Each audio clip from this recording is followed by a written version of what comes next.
لا حول ولا قوة إلا بالله العلي العظيم. أعوذ بالله من الشيطان اللعين الرجيم. بسم الله الرحمن الرحيم. الحمد لله رب العالمين، والصلاة والسلام على أشرف الأنبياء والمرسلين وخاتم النبيين مكي المدني القرشي الحاشمي المطلبي سيدنا صاحب التاج والمعراج والبراق والعلم والدافع البلاء والقهط والمرض،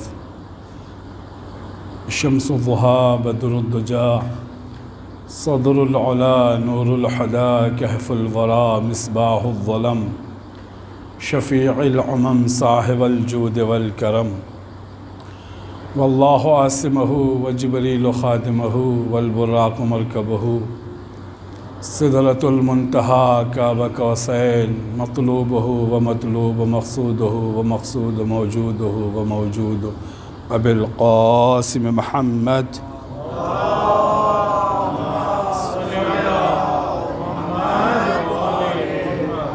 وآله الطيبين الطاهرين المعصومين المظلومين ولعنة الله على أعدائهم أجمعين.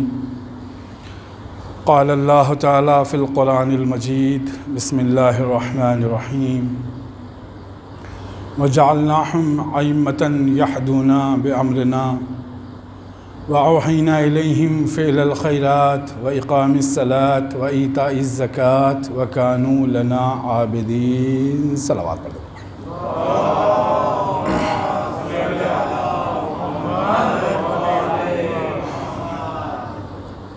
معزز کرام، عزاداران سید الشہداء علیہم السلام،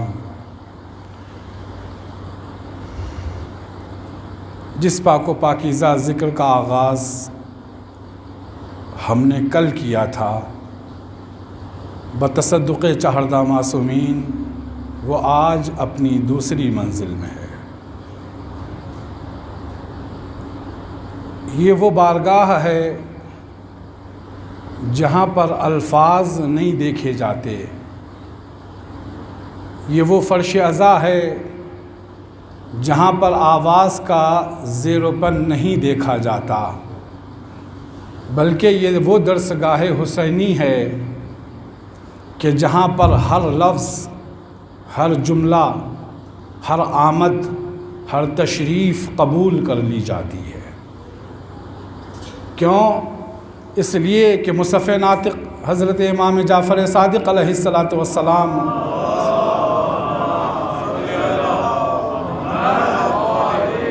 ارشاد فرماتے ہیں کہ زندگی کا جتنا بھی وقت ہے، جتنے بھی اوقات ہیں، وہ ہر وقت لکھا جاتا ہے، لیکن فرش عزا پر آنے والا وقت زندگی میں لکھا نہیں جاتا. اس پر جتنا وقت گزاریں گے، دو وقت ایسے ہیں جو زندگی میں لکھے نہیں جاتے. ایک فرش عزا پر آنے والا وقت زندگی میں شمار نہیں کیا جاتا، اور ایک دسترخوان پر بیٹھ کر کھانا کھانے والا وقت زندگی میں لکھا نہیں جاتا. یہ معصوم کی حدیث ہے. عزیزو، میں بغیر کسی تمہید کے جلدی بات کو آگے بڑھاؤں. سب سے پہلے ہم یہاں سے شروع کریں کہ اللہ نے قرآن مجید کو انسان کی ہدایت کے لیے بھیجا.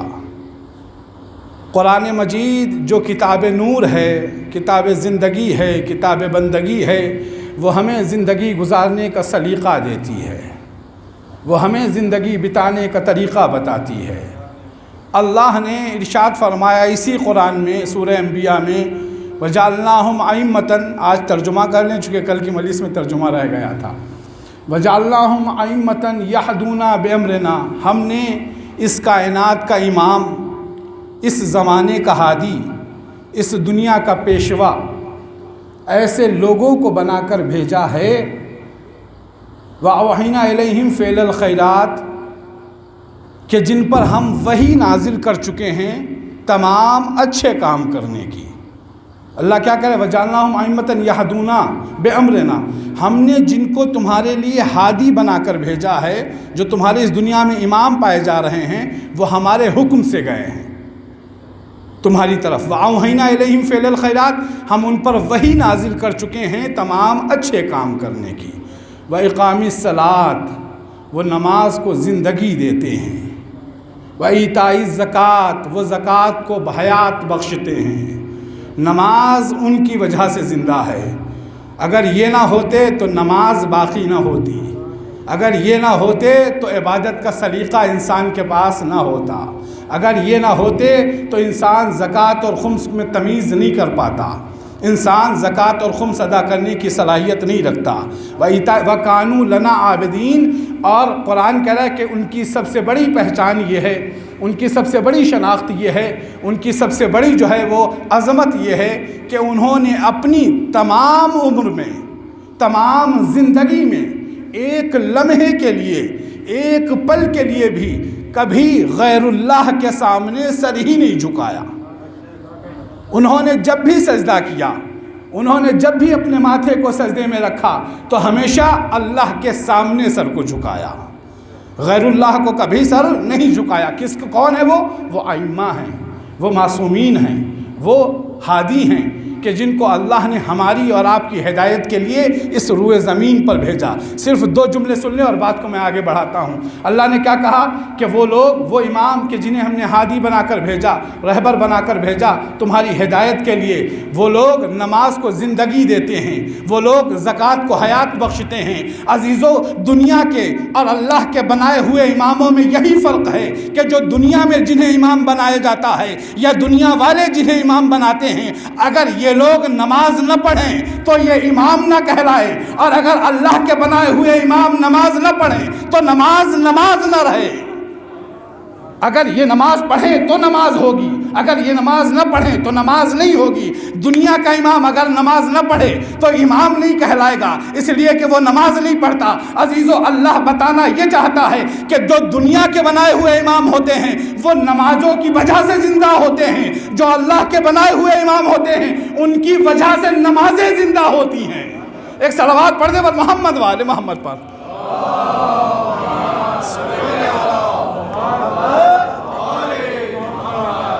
اللہ نے دین اسلام کو ہمارے اوپر تسلط نہیں کر دیا، تھوپ نہیں دیا ہے کہ تمہیں ماننا ہی ماننا ہے، نہیں۔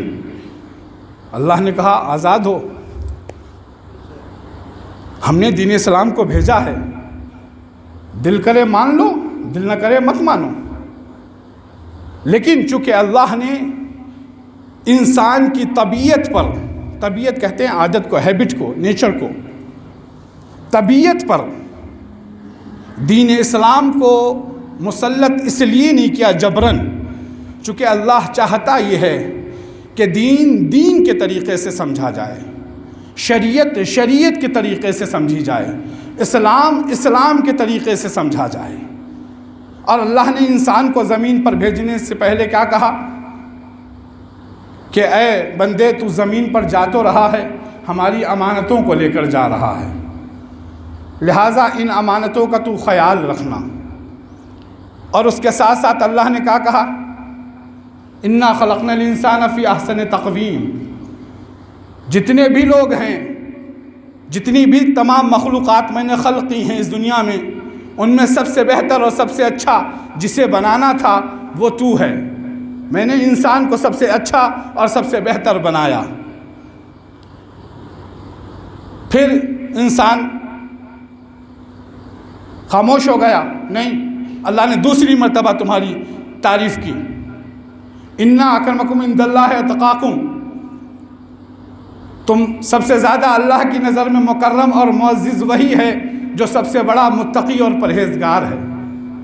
لہٰذا ہم میں سے کون یہ نہیں چاہتا کہ ہم مکرم ہوں، ہم معزز ہوں، اللہ کی نظر میں اللہ ہمیں پیار کرے، اللہ ہمارا اکرام کرے، اللہ ہمیں اپنا دوست رکھے۔ اس کے لیے شرط کیا ہے؟ متقی بن جاؤ۔ لیکن جیسے اللہ نے کہا کہ تمہیں سب سے زیادہ بہتر اور اچھا بنایا، تو انسان نے فوراً کہا پروردگار جب اچھا بنا ہی دیا تھا تو پھر ہدایت کی ضرورت کیا تھی؟ تو پھر ہدایت کی ضرورت کیا تھی ہمیں؟ اللہ نے کہا نہیں، تو ہدایت کے بغیر زندگی نہیں گزار سکتا۔ ہدایت کی اس لیے ضرورت ہے چونکہ تاکہ تیری زندگی کامیاب ہو جائے، تیری زندگی اس منزل تک پہنچ جائے جہاں تک پروردگار چاہتا ہے۔ اللہ نے کہا کہ تو سمجھ نہیں رہا تھا اس لیے ہدایت کا سلسلہ رکھا۔ اللہ نے کہا اچھا بنانا میرا کام تھا، اچھا بنا رہنا تیرا کام ہے۔ زمین کی طرف بھیجنا میرا کام تھا، آسمان کی طرف آنا تیرا کام ہے۔ پستیوں کی طرف بھیجنا میرا کام تھا، بلندیوں کی طرف آنا تیرا کام ہے۔ ہم نے تیرے اندر کمال ہی اتنا رکھ دیا ہے کہ وہ زوال ہی بلندی کمال کا سبب بنے گا کہ جس کے ذریعے سے تو بلندی کی طرف آ جائے گا۔ اب لا اکراہ فی الدین، اللہ نے کہا کوئی دین میں جبر نہیں ہے، لیکن اللہ نے تجھے چوائس دی ہے کہ تجھے زمین میں رہنا ہے یا آسمان میں رہنا ہے۔ کوشش کر لے، اگر تجھے پسند ہے آسمان میں آنا تو آسمان میں چلا۔ قد تبین الرشد من الغی، اللہ کہہ رہا ہے دنیا میں ضلالت اور نعمتیں تمام چیزیں واضح کر دی گئی ہیں۔ اب یہ سوال نہیں کرنا کہ یہ حلال کیسے حلال ہے، یہ حرام کیسے حرام ہے، اس لیے کہ اللہ کہہ رہا ہے کہ ہم نے تمہیں بعد میں خلق کیا ہے، امر حلال و حرام پہلے پیدا کیا ہے۔ ہم نے سورج کو بعد میں خلق کیا ہے، شریعت کے قانون پہلے بنائے ہیں۔ ہم نے ہادیوں کو بعد میں خلق کیا ہے، قرآن جیسا معجزہ انہیں پہلے سے بتا دیا ہے۔ لہٰذا تم اب یہ نہیں پوچھنا، اور تو کیا کہہ رہا ہے کہ اللہ ہادیوں کی ضرورت کیا ہے؟ نادان بندے، تو جانتا نہیں ہے جب دنیا میں چاروں طرف سناٹے پائے جا رہے تھے، کوئی بھی کسی کے موجود نہیں تھا، اس وقت بھی ہم نے جب ہادی بھیجا آدم کے سر پہ تاج ہدایت رکھ کر، تب کیوں؟ اس لیے کہ چاروں طرف سناٹے ہیں، لیکن اس دنیا کو ہادی کی ضرورت ہے۔ ہم نے آدم کو زمین پر بھیج دیا۔ اللہ کیا کہہ رہا ہے کہ آج میں اس دنیا کو بغیر ہادیوں کے کیسے چھوڑ دوں؟ اس بھیڑ والی دنیا میں کہ تم بغیر ہادی کے زندگی گزار سکتے ہو؟ اللہ سے بندے نے پھر بھی کہا معبود، جب زندگی تھی، نعمتیں تھیں، ہم اچھے تھے، ہم بہتر تھے، تو پھر ہدایت کا سلسلہ کیا؟ چونکہ ہماری اور آپ کی عادت ہے نا شکوہ کرنا، گلہ کرنا، شکایت کرنا کہ یہ ایسے ہو جائے تو کتنا بہتر ہے، یہ ویسا ہو جائے تو کتنا اچھا ہوگا۔ لیکن عزیزو، جب اللہ سے انسان نے کہا معبود ہدایت کی ضرورت کیا ہے، اللہ نے کہا بندے ہدایت کو بعد میں سمجھنا، پہلے تو زندگی کو سمجھ لے۔ متوجہ ہو کر سنیے گا، پہلے تو زندگی کو سمجھ لے، بعد میں تو ہدایت کو سمجھنا۔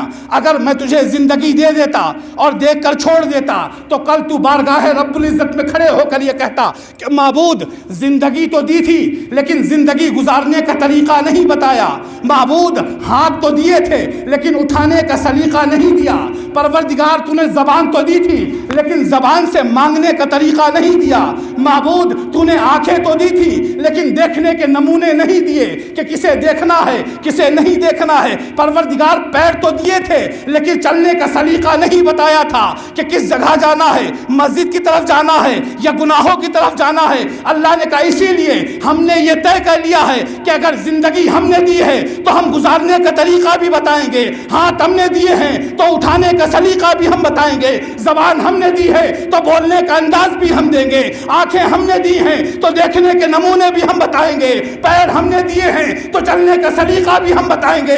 معلوم یہ ہوا اللہ نے کہا کسی بھی طریقے سے تمہیں چھوڑنے والا نہیں ہوں، اگر شریعت دی ہے شریعت میں چلنے کا طریقہ بتاؤں گا، ہادی دیے ہیں تو ہدایت کا طریقہ بتاؤں گا، راہ بتائی ہے تو راہگیر بھی بتاؤں گا۔ معلوم یہ ہوا کہ پھر اللہ کی طرف سے دو طریقے کے لوگوں کو آنا پڑا، کچھ پڑھنے والے ہوں، کچھ پڑھانے والے ہوں، کچھ سمجھنے والے ہوں، کچھ سمجھانے والے ہوں، کچھ جاننے والے ہوں، کچھ سمجھانے والے ہوں، تاکہ معلوم ہو سکے کہ کس کو ضرورت کس کی ہے، پڑھنے والا کون ہے، پڑھانے والا کون ہے، جاننے والا کون ہے، سکھانے والا کون ہے، علم لے کر کون آیا، جاہل کون پیدا ہوا۔ اللہ نے کہا اسی لیے دو طریقے کی مخلوق کو ہم نے اس زمین پر بھیجا، وہ کیسے پتا چلے؟ اسی لیے اللہ نے کچھ لوگوں کو نور سے بنایا، کچھ لوگوں کو خاک سے پیدا کیا، تاکہ پتا ہو جائے ادھر کی مخلوق کون سی ہے، ادھر کی مخلوق کون سی ہے۔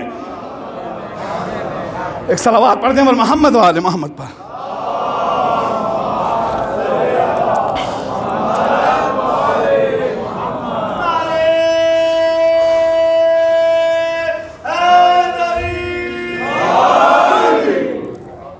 ایک اور صلوات پڑھتے ہیں محمد علیہ.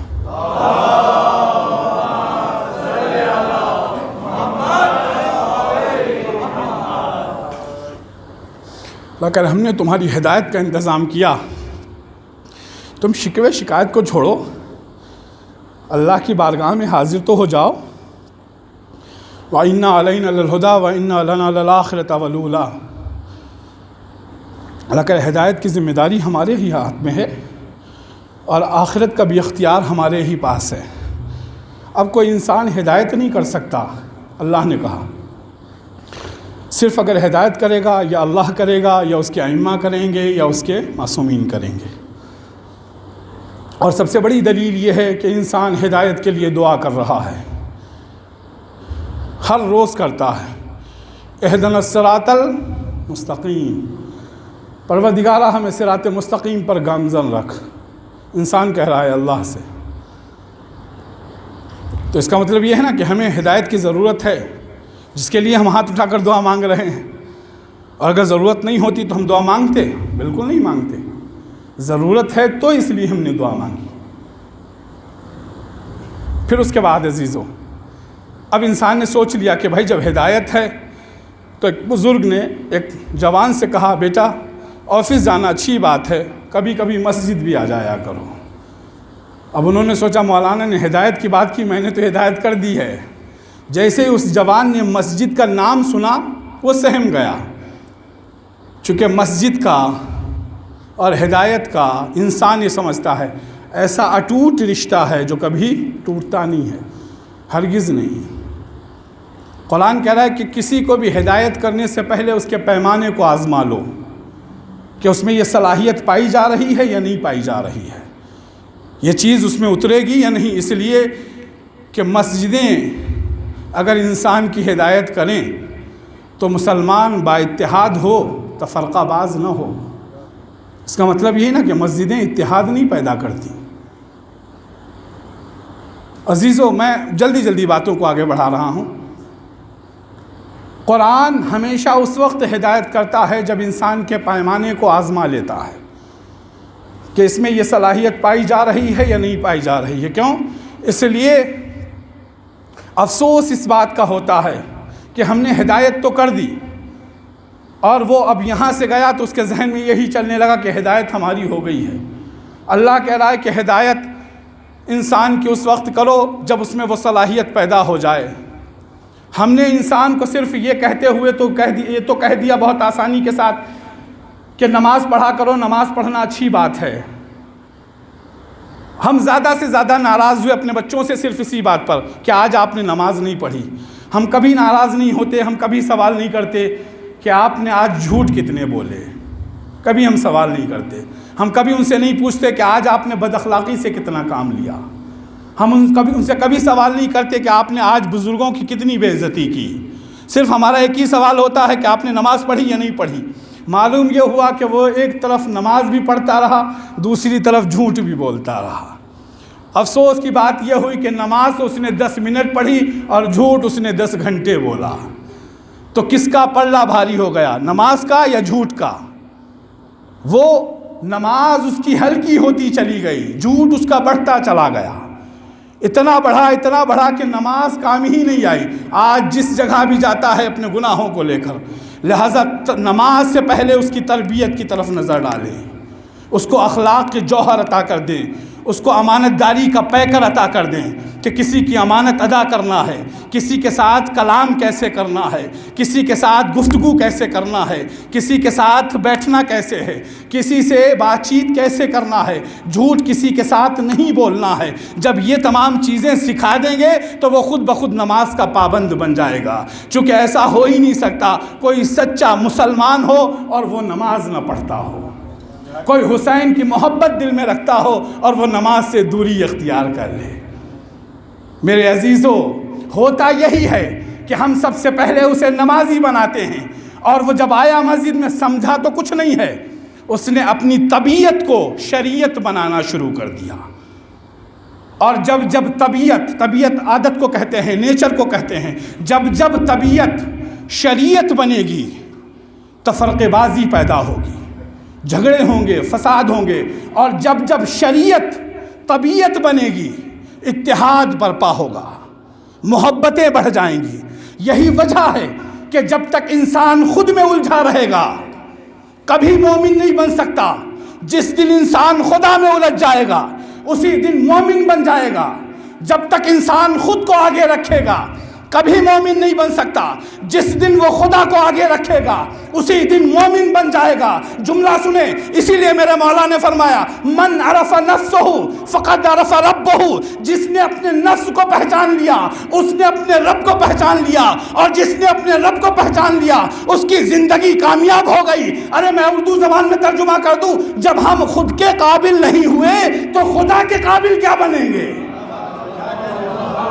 پہلے ہم خود کے قابل بن جائیں، پھر اس کے بعد میں خدا کے قابل بنیں۔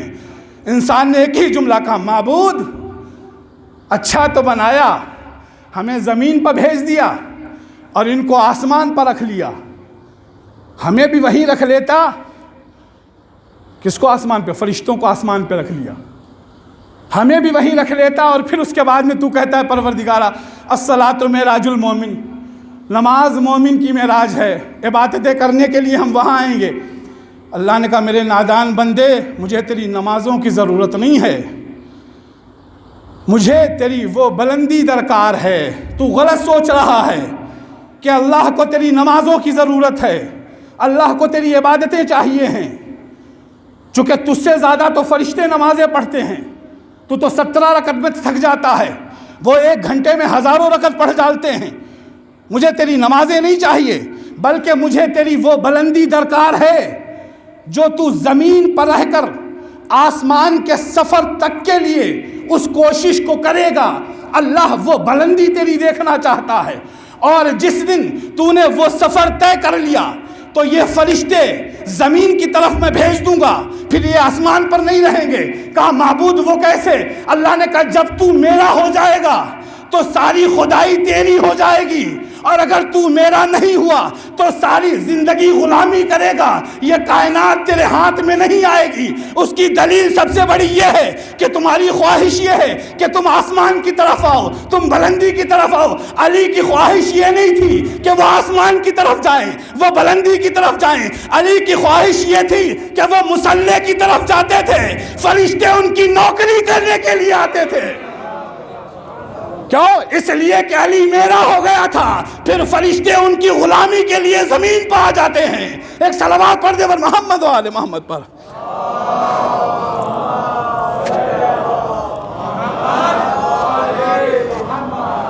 لہٰذا تو یہ خواہش، یہ کوشش، یہ شکوہ اپنے دل سے نکال دے کہ تجھے آسمان کی طرف آنا ہے، تو ایسا بن جا، میں ان فرشتوں کو زمین پر بھیج دوں گا تیری خدمت کے لیے۔ لیکن عزیزو اس کے بعد بھی اللہ کہتا ہے وَإِنَّا عَلَيْنَا لَلْهُدَىٰ وَإِنَّا لَنَا لَلْآخِرَةَ وَالْأُولَىٰ إِنَّا هَدَيْنَاهُ السَّبِيلَ إِمَّا شَاكِرًا وَإِمَّا كَفُورًا۔ قرآن میں اللہ نے کئی مقامات پر کہا کہ ہدایت ہم کریں گے، ہدایت کی ذمہ داری ہمارے ہی اختیار میں ہے، ہدایت تمہاری ہم ہی کرنے والے ہیں۔ لیکن عزیزو اس کے باوجود انسان نے قبول کر لیا نہیں، وہ یہی کہتا رہا معبود تو ہدایت تو کرے گا، تھوڑی سی آزادی۔ اللہ نے کہا یہ ایسے نہیں مانے گا۔ ایک لمبا سلسلہ، آدم، نوح، ابراہیم، 2-3 چیزیں سن لیں۔ اللہ نے جب جناب نوح کو بھیجا، لوگوں نے ہمیشہ مانا نہیں، کچھ دنوں تک مانا، پھر انکار کر دیا کہ نہیں ہم آپ سے تھک گئے ہیں، آپ ہمارے ہادی نہیں ہیں۔ کیا کیا؟ انسان نے سورج کی اتباع کرنا شروع کر دی، سورج کی عبادت کرنا شروع کر دی، اس کو خدا مان لیا۔ پھر اس کے بعد میں اللہ نے کہا اچھا یہ مسئلہ ہے، ایک سلسلہ لمبا رہا۔ پھر اللہ نے اس کے بعد میں جو ہے وہ میں مین کے نام لیے لے رہا ہوں، ڈیٹیل میں نہیں جا رہا ہوں۔ اللہ نے اس کے بعد میں ابراہیم کو بھیجا، لوگوں نے کچھ دنوں تک ابراہیم کو مانا، پھر اس کے بعد میں ابراہیم سے کہا اب آپ سے تھک گئے ہیں، ہم بتوں کو خدا مان لیتے ہیں۔ انہوں نے بتوں کی عبادت کرنا شروع کر دی۔ پھر اس کے بعد میں اللہ نے کہا اچھا یہاں پر بھی معاملہ رکنے والا نہیں، ایک اور سلسلہ اللہ نے شروع کیا۔ لوگوں نے پھر وہی اپنی حرکتوں پر رہے۔ اللہ نے کہا پھر اس کے بعد ایک نبی جناب موسیٰ کو بھیجا، اس کے درمیان میں ایک لمبا گیپ رہا ہے نبیوں کا اور وصیوں کا۔ اللہ نے جناب موسیٰ کو بھیج دیا، لوگوں نے ہمیشہ جناب موسیٰ کو مانا نہیں، چند دنوں تک مانا، پھر اس کے بعد میں کہا نہیں اب آپ سے بھی ہم تھک گئے ہیں، اور ہم جو ہے وہ جانوروں کو اپنا خدا مان لیتے ہیں، ان کی ہم اتباع کرنا شروع کر دیتے ہیں۔ عزیزو پھر اللہ نے دیکھا کہ یہاں پر بھی سلسلہ ختم ہے، پھر تمام وصی وزیر تمام لوگوں کو بھیجا، اور وہی سلسلہ پھر اللہ نے عیسیٰ کو اٹھا کر اپنا نبی بنا کر بھیج دیا. لوگوں نے عیسیٰ کو دیکھا اور دیکھنے کے بعد کچھ دنوں تک تو مانا کہا یہ تو خود خدا کا بیٹا ہے, ہم اس کے علاوہ کیوں کسی کو مان لیں. یعنی انسانوں نے خدا ماننا شروع کر دیا. اللہ نے کہا یہ سلسلہ نہیں چلنے والا ہے. پھر اس کے بعد میں اللہ نے کیا کیا, ایک سلسلہ رہا اور آخری نبی کو ہمارے اٹھا کر اس زمین پر بھیج دیا. مجھے صرف یہاں تک آنا تھا, آخری نبی کو, باقی بیچ کے میں نے سارے نبی چھوڑ دیے ہیں, میرے آخری نبی کو بھیجا. عزیزو, اب آخری جب نبی آیا تو اس کو کیا چاہیے تھا؟ انہوں نے سورج کو خدا مانا, بتوں کو خدا مانا, جانوروں کو خدا مانا, انسانوں کو خدا مانا. پیغمبر نے آتے ہی ایک جملہ کہا, کیا؟ لا الہ الا اللہ, کوئی بھی نہیں ہے, لا الہ کوئی بھی نہیں ہے خدا, الا اللہ لیکن اللہ ہے. پیغمبر نے یہی کلمہ کہا نا. پیغمبر کو چاہیے تھا نہیں وہ انکار کرواتے کہ سورج خدا نہیں ہے, بت خدا نہیں ہے, جانور خدا نہیں ہے, انسان خدا نہیں ہے. تو ہم اور آپ کلمہ پڑھتے؟ کبھی نہیں پڑھتے. یہ مختصر سا کلمہ تو ہم اور آپ پڑھتے نہیں ہیں, سال گزر جاتے ہیں. تو اتنا بڑا کلمہ کون؟ پیغمبر چونکہ اپنی امت کی مینٹلٹی کو, سوچ کو جانتے تھے. پیغمبر نے ایک ہی جملہ کہا, کوئی بھی خدا نہیں ہے لیکن سوائے اللہ کے, لا الہ الا اللہ, ہے ایک اللہ ہے. لیکن عزیزو, اس کی گود کے پلے نے آ کر کمال کر دیا. مولائے کائنات آئے اور آنے کے بعد میں کہا اچھا کیا کر رہے ہو؟ تم نے بتوں کو خدا مانا, تم نے سورج کو خدا مانا, تم نے جانوروں کو خدا مانا, حیوانوں کو خدا مانا, تم نے انسانوں کو خدا مانا. میں تمہیں بتاتا ہوں یہ خدا نہیں ہو سکتے, اس لیے کہ جس پر اقتدار انسان کا آ جائے وہ خدا نہیں ہوتے. مولائے کائنات آئے, آتے ہی بتوں کو توڑ کر بتایا کہ بت خدا نہیں ہے, چونکہ جسے انسان توڑ دے وہ خدا نہیں ہو سکتا. مولائے کائنات نے سورج کو خدا مانا, سورج کو پلٹا کر بتایا کہ دیکھو یہ خدا نہیں ہے, اگر یہ خدا ہوتا تو انسان اسے نہیں پلٹا پاتا. کہا تم حیوانوں کو خدا مان رہے ہو. مولائے کائنات نے اجدر کو چیر دیا کہ اگر یہ خدا ہوتا تو پھر انسان اسے پھاڑ نہیں سکتا تھا. اس کا مطلب یہ ہے انسان کا اقتدار ہے. علی بن ابی طالب نے بتوں کو توڑ کر بتایا, جانوروں کو جو ہے وہ پھاڑ کر بتایا, سورج کو پلٹا کر بتایا کہ یہ خدا نہیں ہے. اب انسان کے لیے کیسے بتائیں کہ انسان خدا ہے یا نہیں ہے؟ عزیزو, مولائے کائنات نے سر سجدے میں رکھ کر کہا سبحان ربی الاعلی و بحمدہ, جسے علی سجدہ کرے اس کا انسان خدا نہیں نور خدا ہوگا. ایک صلوات پڑھ دے بر محمد و آل محمد پر.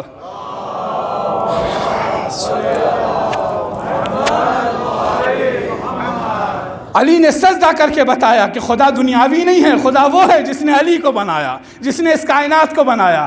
لیکن عزیزو, پیغمبر نے کہا لا الہ نہیں ہے کوئی بھی الا اللہ, لیکن اللہ کے بعد اللہ ہے. پھر اس کے بعد قرآن نے کہا وما محمد الا رسول, کوئی بھی نہیں ہے محمد اللہ رسول. اللہ سے پہلے کچھ نہیں ہے لیکن اللہ کے بعد رسول ہے. اللہ سے پہلے کچھ نہیں ہے, اللہ کے بعد اللہ ہے. پھر اس کے بعد میں دوسرا کلمہ قرآن میں والعصر ان الانسان لفی خسر الا الذین آمنوا وعملوا الصالحات. اللہ سے پہلے تمام پریشانیاں, اللہ کے بعد جو ایمان لائے وہ لوگ کامیاب ہو گئے. ہر روز سورہ پڑھتے ہیں. پھر قرآن مجید میں سورہ زیتون والتین والزیتون, اس کی آخری آیت الا الذین آمنوا وعملوا الصالحات. اللہ کرے تین کی قسم, زیتون کی قسم, ہم نے انسان کو اچھا بنایا, ہم نے انسان کو بہتر بنایا, لیکن جو برے ہیں وہ جہنم میں جائیں گے اور جو اچھے ہیں اللہ کے بعد وہ جنت میں جائیں گے. ٹھیک ہے, اللہ یہ قرآن میں کہہ رہا ہے. اللہ بتانا یہ چاہتا ہے اللہ سے پہلے کچھ نہیں لیکن اللہ کے بعد رسول ہے. اللہ سے پہلے کچھ نہیں لیکن اللہ کے بعد اللہ ہے. اللہ سے پہلے کچھ نہیں لیکن اللہ کے بعد انسان کے لیے کامیابی ہے. اللہ سے پہلے کچھ نہیں لیکن اللہ کے بعد جنت ہے. اللہ بتا رہا ہے, اللہ کہہ رہا ہے اللہ سے پہلے ساری باطل خدائیں لیکن اللہ کے بعد جو ہے وہ سارے حق خدا ہیں. عزیزو, ایک مرتبہ اللہ نے کہا اے رسول ان کو صحیح طریقے سے سمجھا دے کہ اللہ سے پہلے کیا ہے, اللہ کے بعد میں کیا ہے. اللہ سے پہلے کوئی محمد نہیں ہے, اللہ کے بعد رسول ہے. اللہ سے پہلے جو ہے وہ کچھ بھی بھلائی نہیں ہے لیکن اللہ کے بعد ساری اچھائیاں ہیں. اللہ سے پہلے ساری باطل طاقتیں ہیں, اللہ کے بعد ساری جو ہیں وہ حق خدا ہیں. اللہ سے پہلے تمام لوگوں کے لیے جہنم ہے لیکن اللہ کے بعد جنت ہے. اللہ نے کہا رسول اور سمجھا, رسول نے کہا اللہ سے پہلے ساری برائیاں، اللہ سے پہلے سارے فساد، اللہ سے پہلے تمام جھگڑے، اللہ کے بعد ساری اچھائیاں، اللہ کے بعد ساری بلندیاں، اللہ کے بعد سارے حق خدا، اللہ کے بعد عبادتوں کا سلسلہ۔ ایک مرتبہ عزیزو اللہ نے کہا رسول یہ قرآن کی بات کو سمجھنے والے نہیں ہیں، جبرائیل سے کہو انہیں ایک میدان میں سمجھا دے کہ اللہ سے مراد کون ہے۔ عزیزو جبرائیل نے کہا پروردگارہ وقت آنے دے، انہیں میں سمجھا کر رہوں گا۔ جیسے ہی اللہ نے تلوار کو بھیجا، اللہ نے کہا اللہ کو سمجھ لے، لا فتح الا علی، لا سیف الا ذوالفقار۔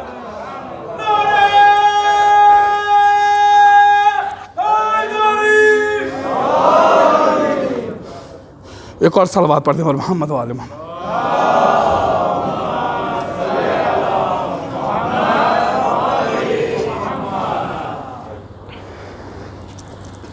اللہ نے عظمتیں اہل بیت کی رکھی ہیں جس کو آپ یا ہم یا دنیا والے کوئی سلب نہیں کر سکتے، کوئی چھین نہیں سکتے۔ ایک اور صلوات پڑھتے ہیں اور محمد و آل محمد پر۔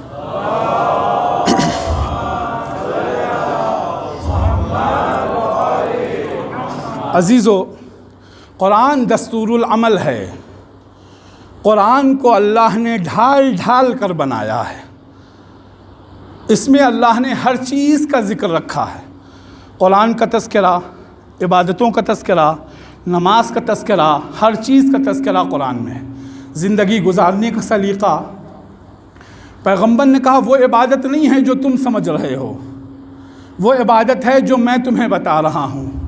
کہا یا رسول اللہ وہ کون سی؟ کہا پورا دن تو تم مسجدوں میں نہیں رہو گے نمازوں کے لیے، پورا دن تو تم ساری زندگی روزے نہیں رکھو گے، صرف ماہ رمضان میں رکھو گے، ہر وقت تو جو ہے خانہ کعبہ کے طواف کرنے کے لیے نہیں جاؤ گے، وقت پر ہی جاؤ گے۔ میں تمہیں ایک ایسا طریقہ بتائے دے رہا ہوں کہ تم ہمیشہ عبادتوں سے دور نہیں رہو گے۔ کہا یا رسول اللہ وہ کیا ہے؟ کہا زینوا مجالسکم بذکر علی عبادہ، اپنی مجلسوں کو زینت دو، ذکر علی کے ذریعے سے عبادت ہے، تم ہمیشہ اس ذکر کو کر سکتے ہو۔ لوگوں نے سوال کیا یا رسول اللہ یہ کیسے ہے؟ علی کا ذکر جو ہے وہ مجلسوں میں ذکر کرنا عبادت کیسے ہے؟ پیغمبر نے کہا لِأَنَّ ذِكْرُهُ ذِكْرِي وَذِكْرِي وَذِكْرُ اللَّهِ وَذِكْرُ اللَّهِ عِبَادَةٌ، کیونکہ علی کا ذکر میرا ذکر ہے، میرا ذکر اللہ کا ذکر ہے، اور اللہ کا ذکر عبادت ہے۔ عزیز و مسلمان خاموش رہے نہیں۔ یا رسول اللہ یہ کیسے ہو سکتا ہے کہ علی کا ذکر آپ کا ذکر ہو جائے، آپ کا ذکر اللہ کا ذکر ہو جائے، اور اللہ کا ذکر عبادت ہو جائے؟ علی میں کیا خاص ایسی بات ہے؟ عزیز و پیغمبر نے کہا علی کو دوہری نسبتیں حاصل ہیں، علی کو دو خاصیتیں حاصل ہیں۔ آدم کا ذکر آدم کا ذکر ہے، رسول کا ذکر نہیں ہے، اللہ کا ذکر نہیں ہے۔ تمام نبیوں کا ذکر ان کا ذکر ہے، رسول کا ذکر نہیں ہے، اللہ کا ذکر نہیں ہے۔ لیکن علی کا ذکر چونکہ رسول کا ذکر اس لیے ہے، اللہ کا ذکر اس لیے ہے چونکہ علی کو دوہری نسبتیں حاصل ہیں۔ کہا وہ نسبتیں، وہ خاصیتیں، وہ فضیلتیں کیا ہیں؟ پیغمبر نے کہا وہ نسبتیں، وہ فضیلتیں یہ ہیں کہ علی پیدا ہوئے اللہ کے گھر میں، پلے رسول کی گود میں، اس لیے علی کا ذکر رسول کا ذکر ہے، رسول کا ذکر اللہ کا ذکر ہے۔ پیغمبر سے ایک جملہ کہا اللہ نے فَعَبُدْ رَبَّكَ حَتَّى يَأْتِيَكَ الْيَقِينُ، قرآن کی آیت ہے اے رسول اس وقت تک میری عبادت کرنا جب تک تمہیں موت نہ آ جائے۔ اللہ کی عبادت کرتے رہنا۔ اللہ کی رسول نے عبادت کی یا نہیں کی؟ ہمیشہ کی۔ لیکن پیغمبر کا وقت آخر ہے، پیغمبر نماز پڑھ رہے ہیں نہیں، بلکہ بستر پر لیٹے ہوئے ہیں، اٹھا جاتا نہیں، پیغمبر سے بیٹھا جاتا نہیں، اسملال کی حالت ہے، طبیعت خراب ہے۔ پیغمبر نے اشاروں سے نماز پڑھی، اور پڑھنے کے بعد میں پیغمبر نے اپنی بیٹی سے کہا بیٹی میرے بھائی کو بلا دو، چونکہ اللہ چاہتا یہ ہے کہ مجھ سے وہ عبادت کروائے آخری وقت تک جب تک میرا دم نہ نکل جائے۔ پیغمبر کی بیٹی نے علی کو بلایا، جیسے ہی مولائے کائنات آئے پیغمبر کے سامنے بیٹھے۔ ایک مرتبہ بیٹھنے کے بعد پیغمبر نے کہا اے علی اپنے چہرے کو میرے سامنے سے نہیں ہٹانا، میرے سامنے ہی رکھنا۔ یا رسول اللہ یہ کیا قیامت کر رہے ہو؟ جانے والا وصیتیں کرتا ہے، میری آل کا خیال رکھنا، میرے منبر کا خیال رکھنا، قرآن کو پڑھتے رہنا، تبلیغ کرتے رہنا۔ آپ رسول سے کہہ رہے ہیں کہ اپنے چہرے کو آپ علی سے کہہ رہے ہیں اپنے چہرے کو میرے سامنے رکھنا، ایک لمحے کے لیے بھی نہیں ہٹانا۔ کیا وجہ ہے؟ پیغمبر نے کہا تم نے نہیں سنا تھا اس سے پہلے؟ خود رسول نے کہا تھا النظر الی وجہ علی عبادہ، علی کے چہرے کو دیکھنا عبادت ہے۔ مسلمانوں نے اعتراض کیا یہ کیسے ہو سکتا ہے کہ علی کے چہرے کو دیکھنا عبادت ہو۔ میں نے کہا میں نے مان لیا عبادت نہیں ہے، مسلمانوں تم بتا دو تمہاری عبادت کیا ہے؟ کہا نماز۔ میں نے کہا نماز میں افضل عبادت کیا ہے؟ کہا سجدہ۔ میں نے کہا سجدہ کس طرف کرتے ہو؟ کہا خانہ کعبہ کی طرف۔ میں نے کہا سر کو ہٹا لو خانہ کعبہ سے۔ کہا یہ ہرگز نہیں ہو سکتا۔ میں نے کہا کیوں؟ کہا کہ اس لیے پیغمبر نے کہا ہے کہ کعبے کی طرف دیکھنا تمہاری عبادت ہے۔ تو عزیزو یہی تو بتانا چاہتا ہوں کہ کعبے کی طرف دیکھنا تمہاری عبادت ہے، مولود کعبہ کی طرف دیکھنا رسول کی عبادت ہے۔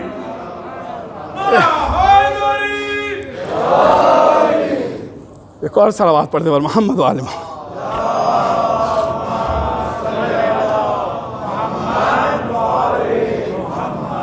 ایک اور صلوات پڑھ دے اور محمد۔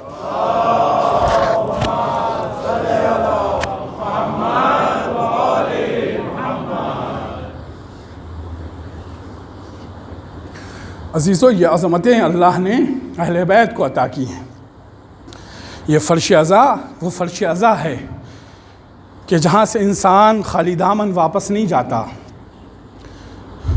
نماز دین نہیں سمجھا سکتی، لیکن مجلس حسین نماز سمجھاتی ہے کہ نماز کیا ہے، زندگی گزارنا کیسے ہے، یہ مجلس حسین سمجھاتی ہے۔ زندگی میں آگے کیسے بڑھنا ہے، یہ مجلس حسین سمجھاتی ہے۔ یہ اہل بیت کا ذکر ہے جو ہمیں جینے کا سلیقہ دیتی ہے۔ عزیزو اہل بیت اطہار پر سب سے زیادہ مصیبتیں 10 محرم تک پڑی؟ نہیں، امتحان کی ابتدا بعد شہادت حسین ہوئی ہے۔ زینب و کلثوم سے کوئی آ کر پوچھے کہ کس طریقے سے انہوں نے صبر کیا ہے، سید سجاد سے آ کر کوئی پوچھے کہ سید سجاد نے کس طریقے سے جو ہے وہ کربلا اور کوفہ و شام کا سفر طے کیا ہے۔ عزیزو شام غریبہ کی پہلی شرط، جب بچے گھبرائے ہوئے ہیں، عباس موجود نہیں ہیں، تو پھر کلثوم و رباب اور رقیہ اور لیلا کہتی ہیں آج وہ پہرا دے کہ جس کی آواز عباس کی آواز سے ملتی ہو، جس کی آواز، جس کا لہجہ علی سے ملتا ہو، تاکہ بچے اس کی آواز کی آہٹ میں سو جائیں۔ صرف 2 جملے عزیزو، شام غریبہ نہیں پڑھوں گا۔ زینب نے ایک خیمے کی جلی ہوئی چوب کو اٹھایا اور اٹھانے کے بعد الحفیظ کا نعرہ بلند کیا۔ ابھی یہ نعرہ بلند ہی ہوا تھا کہ کیا دیکھا، کوئی گھوڑے سوار ہے جو تیزی سے چلتا ہوا چلا رہا ہے۔ عزیزو زینب نے کہا اے گھوڑے سوار، ہمیں آ کر دن کے اجالے میں لوٹ لینا، ہمارے بچے ابھی ابھی سوئے ہیں۔ گھوڑے سوار جب نہیں رکتا، عزیزو زینب نے پھر اس سے یہی جملہ کہا، گھوڑے سوار میں عباس کی بہن زینب ہوں، تجھ سے وعدہ کر رہی ہوں کہ تو ہمیں آ کر دن کے اجالے میں لوٹ لینا، ہمارے بچے ابھی ابھی سوئے ہیں۔ جب گھوڑے سوار اور آگے بڑھا، عزیز ایک مرتبہ زینب نے لجام فرس پر ہاتھ ڈال دیا۔ جیسے ہی لجام فرس پر ہاتھ ڈالا بس قیامت ہو گئی۔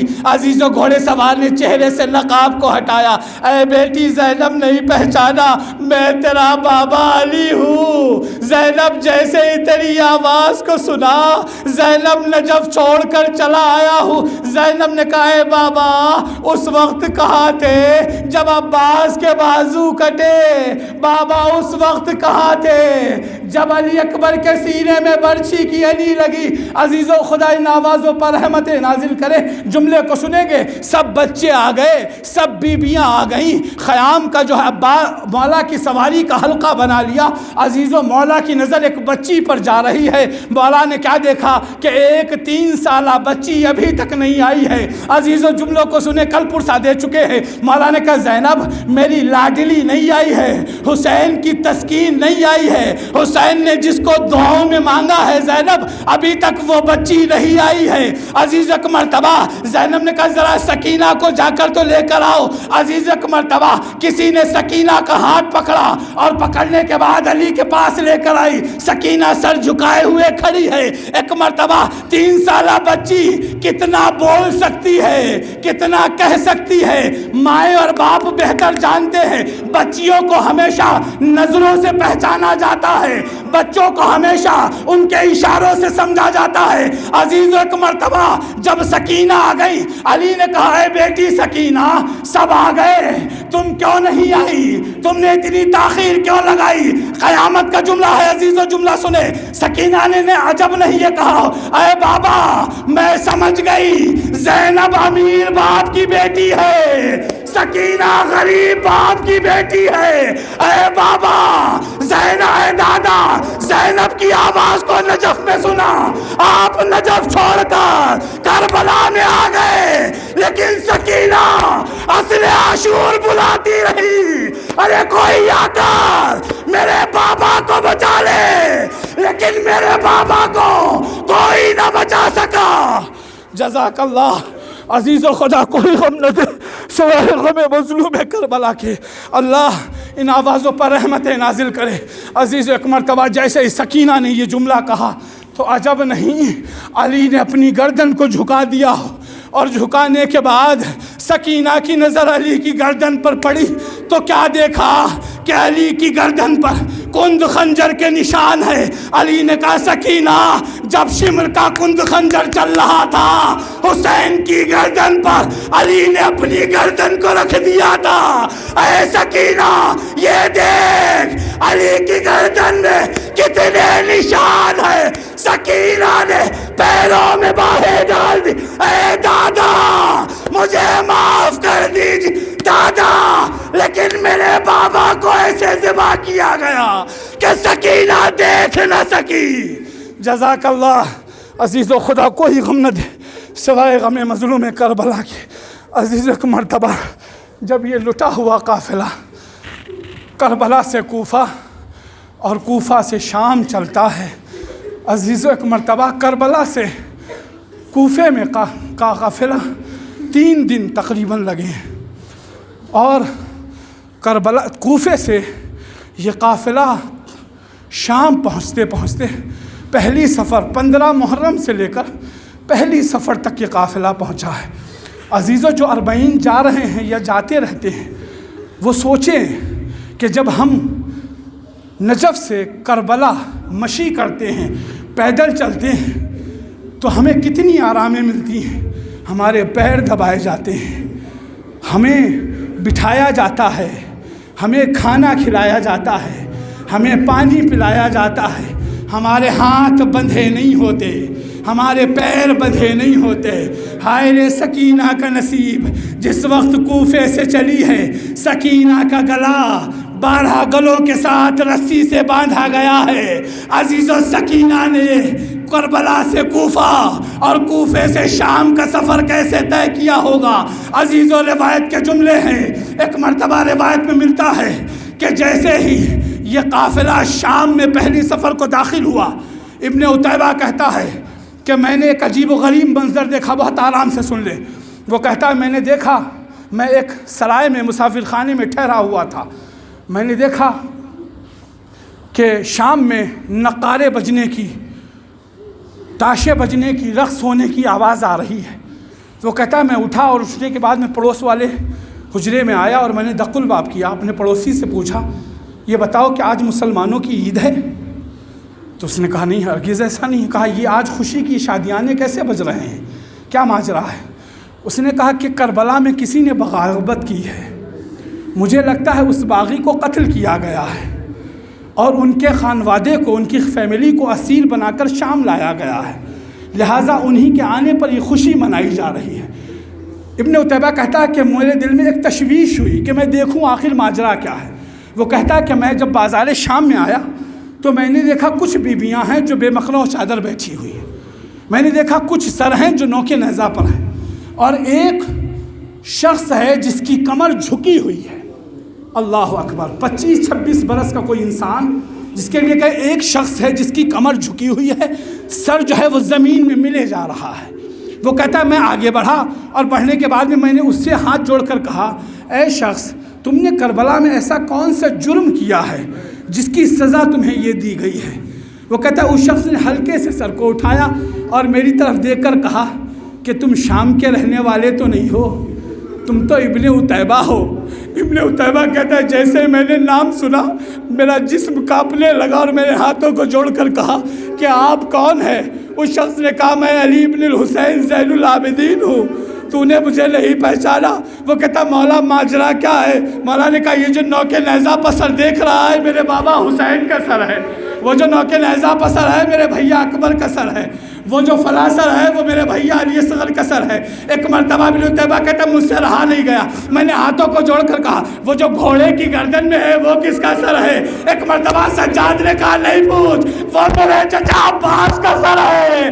ارے وہ زینب کے کھلے ہوئے سر کو نہیں دیکھ سکتا، اس لیے عباس کا سر نیزے پہ نہیں رہتا، گھوڑے کی گردن سے باندھا گیا ہے۔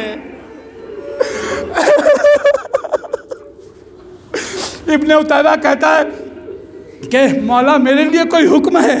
عزیز یہ جملہ قیامت کا ہے۔ ابن عتیبہ کہتا ہے مولا میرے لیے کوئی حکم ہے؟ مولا نے کہا ابن عتیبہ کوئی امیر شخص پردیس میں خدا نہ کرے کسی سے یہ سوال کرے جو چوتھے امام نے کیا۔ چوتھے امام نے کہا ابن عتیبہ یہ بتا کہ تیرے پاس کچھ پیسے موجود ہیں؟ اللہ اکبر۔ ابن عتیبہ سے کہا مولا نے کہا ابن عتیبہ یہ بتا تیرے پاس کچھ پیسے ہیں؟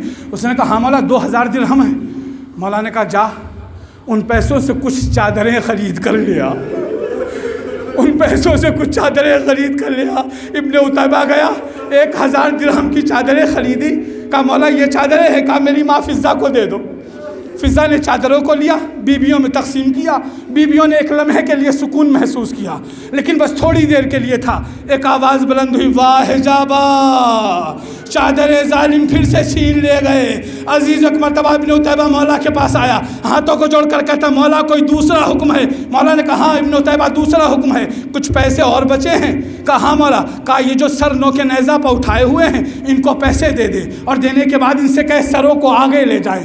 ابن عتیبہ نے کہا مولا کیوں؟ کہا اس لیے کہ تماشائیوں کی نظر ان سروں پہ رہے گی، میری پھپھیاں میری ماں بہنیں محفوظ ہو جائیں گی، چونکہ ان نامحرموں کی نظریں ان پھپھیوں پہ پڑ رہی ہیں۔ ابن عتیبہ کہتا میں نے انہیں پیسے دیے، وہ جیسے ہی سروں کو لے کر آگے بڑھا، ایک مرتبہ ابن عتیبہ کہتا میں نے دیکھا کہ کچھ لوگ ہیں جن کی جھولیوں میں کچھ پتھر ہے۔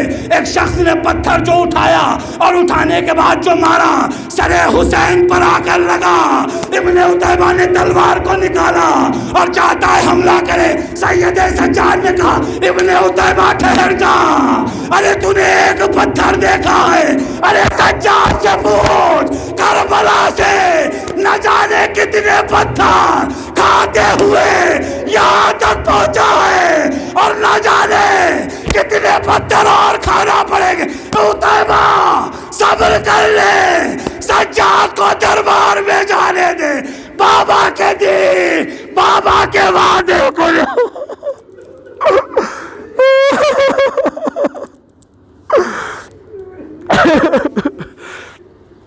انا للہ و انا الیہ راجعون۔ ماتم